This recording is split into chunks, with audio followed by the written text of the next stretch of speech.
داخل الإنسان نوايا لا يعلمها إلا. فما تستغربش لما ربنا بيدي كل واحد على قد نيته. دايما تقول الحمد لله، هتلاقي ربنا بينجيك من أي مشكلة بتقابلك، ويعمل لك اللي فيه الخير دايما لصالحك، حتى لو كان ضد إرادتك. طول ما قلبك نظيف ونيتك صافية وبتعامل الناس باللي في قلبك ومش شايل كره لحد، هتلاقي ربنا دايما كرمك من غير أي سبب. السلام عليكم ورحمة الله وبركاته. ازيكم يا حبايب قلبي؟ عاملين ايه؟ يا رب تكونوا بخير وفي احسن حال دايما يا رب. اللهم صل وسلم وبارك عليك يا حبيبي يا رسول الله، عليه افضل الصلاة والسلام. دخلنا على الروتين الجامد، روتين المطبخ اللي ما بيخلصش. يومنا تقريبا كده 3/4 بيضيع في المطبخ. من فطار لغدا لعشاء لحلويات لترويق بقى، لغسيل مواعين، لتشطيب، بصوا 3/4 يومنا كله بيخلص في المطبخ. فزي ما انتوا شايفين كده فطرنا، وطبعا خالد كان بيساعدني. ربنا يبارك لي فيه يا رب، هو بيحب يعمل النسكافيه. فقلت له طب تعالى ساعدني اعمله على ما انا اجهز ايه السندوتشات بتاعتنا. طبعا احنا برضو بقينا خلاص مدمنين السندوتشات اللي انا قلتها لكم يعني كتير كده في فيديوهاتي. اللي هي البطاطس بالجبن او الجبن بس، على حسب بقى كل المتاح موجود عندك اعمليه. عملنا بقى السندوتشات بتاعتنا وفطرنا وخلصنا كده وشربنا النسكافيه بتاعنا وصلينا الظهر بقى وشوفنا بقى ايه ورانا ايه. اللي عنده درس راح درسه وجه، واللي عنده مذاكرة ذاكرها طبعا، يعني بطلوع الروح بقى والواجب، ومش عارفة اشيل الكراسة دي وهات الكراسة دي وحط الكتاب دوت وشوف الواجب دوت ويعمل المناهدة طول اليوم ما بتخلصش. فالله المستعان، وربنا يعيننا ويوفق الجميع يا رب. دعوة حلوة كده للولاد اللي هما بيمتحنوا اليومين دولت، يا رب يوفقهم ويصلح حالهم وينجحهم ويبارك لنا فيهم يا رب، يحفظهم من كل شر يا رب. دخلنا بقى كده بقى على الروتين الجامد بتاع المطبخ. كان عندي حاجات من السوق اليوم ده، تاني يوم السوق يعني. يوم السوق عندنا كنت نزلت جبت طلبات كده يعني ناقصاني مش كتير يعني، وبصراحه ما قدرتش اعمل حاجه. فتاني يوم بقى كان اللي هو الروتين دوت. فضيت بقى كل حاجه كده زي ما انتوا شفتوا بقى، انا بشيل جزء في التلاجة وجزء بحطه من الفاكهه يعني. ناكل فيها كده مثلا على مدار مثلا يومين 3 4 على حسب بقى يعني، وساعات والله بتطول كمان. فعلشان الحاجه ما تبوظش مننا حرام يعني بصراحه والله. يعني انتوا شايفين الدنيا بقت عامله ازاي، احنا بقينا مش عارفين الغلا ده رايح بينا لفين بجد.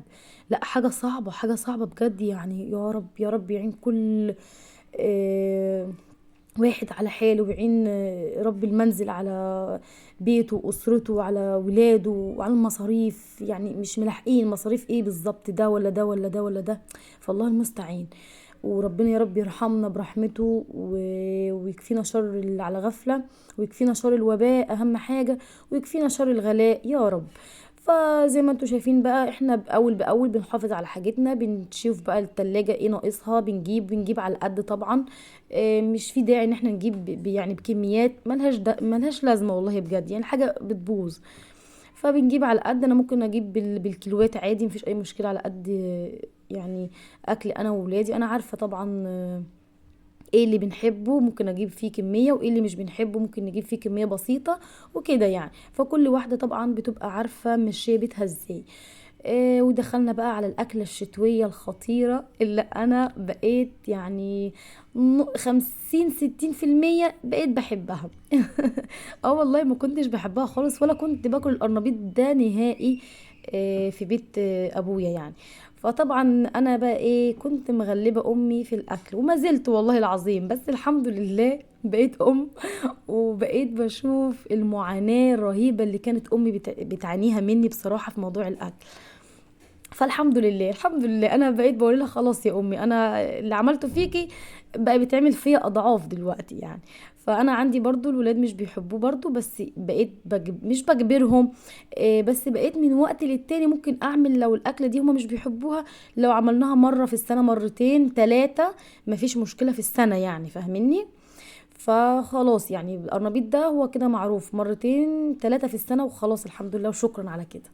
فزي ما انتوا شايفين بقى كده غسلت القرنبيط بتاعي وقطعته وبعد كده بقى ايه حطيت التوابل بتاعتي، حطيت ملح طبعا نظبط الملح بتاعه، خلي بالكم علشان لو احدق ما بيبقاش حلو خالص، فخلي بالكم.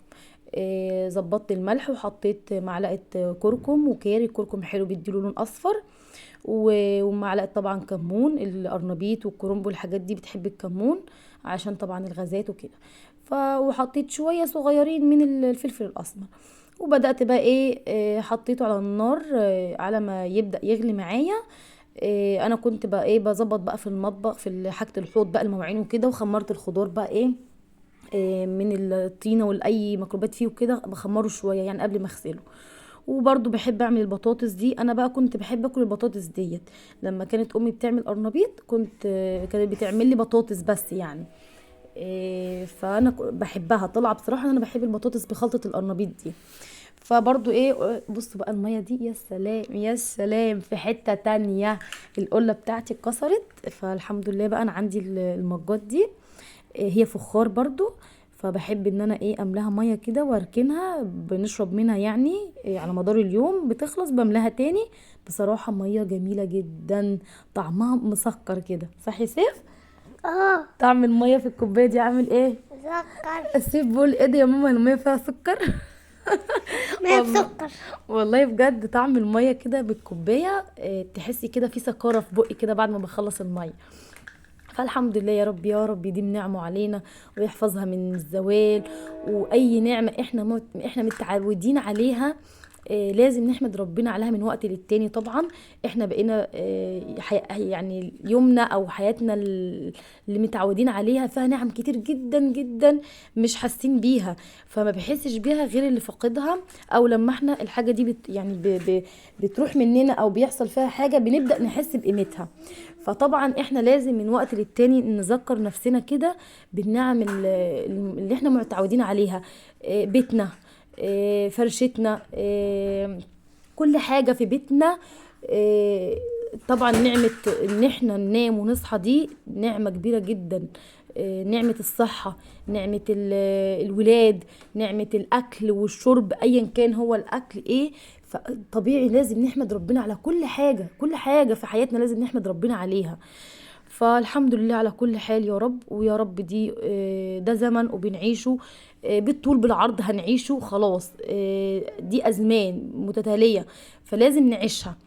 فلازم نرضى بقضاء ربنا وقدره علينا، ولازم ايا كان هي ايه الحاله والوضع اللي البلاد فيه لازم نرضى بيه عشان ربنا يرضينا. فما نبقاش شايلين هم الدنيا غليت والدنيا راحت في داهيه والدنيا، لا هو ده خلاص حاجه بقت مفروضه علينا، لازم نهدى شويه.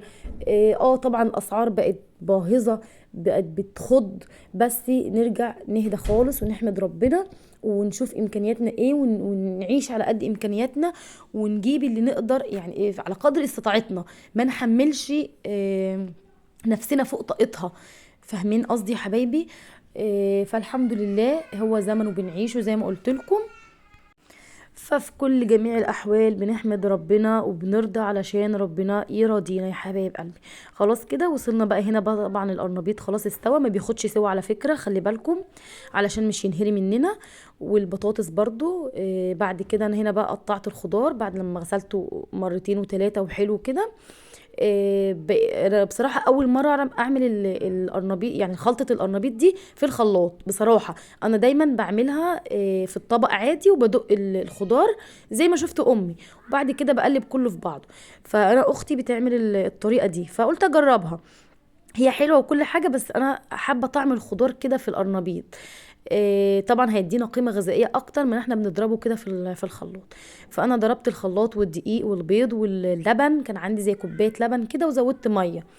اللبن بيدي طعم حلو قوي للقرنبيط برضو ويبقى فيه قيمة غذائية من كله خلاص. فلو موجود بنضيف كوباية عادي وبنكمل مية، لو مش موجود بنحط مية عادي مفيش اي مشكلة برضو مش هنقف يعني.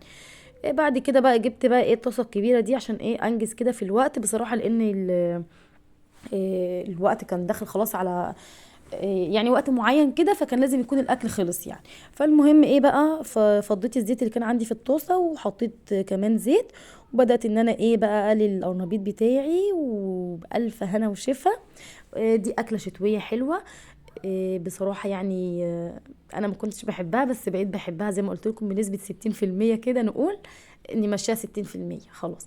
فانا ما بحبش احط توم على القرنبيط، ما بحبش اعمل قرنبيط قطعة كبيرة، لا انا بحب اخليه قطعة رقيقة زي ما انتم شايفين كده. والبطاطس طعمها خطير خطير خطير. فاتمنى يا رب الفيديو يعجبكم، واسيبكم في امان الله، ومع السلامة.